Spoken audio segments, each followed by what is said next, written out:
In UCM problem काय बघा, in UCM uniform circular motion in time interval dt equal to 0 म्हणजे एका इन्स्टंटला angle between change in velocity dv and linear velocity v will B.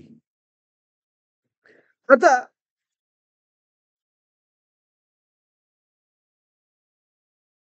as we know that in UCM it is moving, try to move along a tangent. मग every time it try to move along a tangent, ही direction of velocity तर fix आहे. Is it right?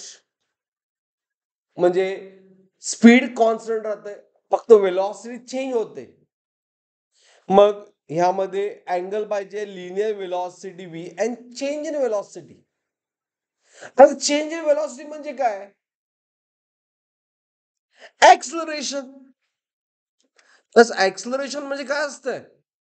Rate of change of velocity.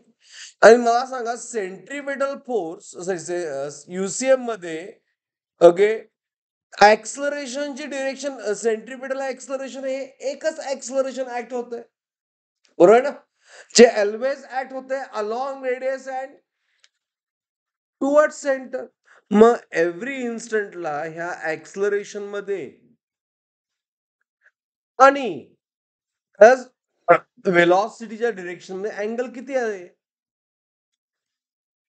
How much angle between dv and v. dv म्हणजे acceleration, हा बरोबर. Clearly दाखवले की angle किती आहे? 90.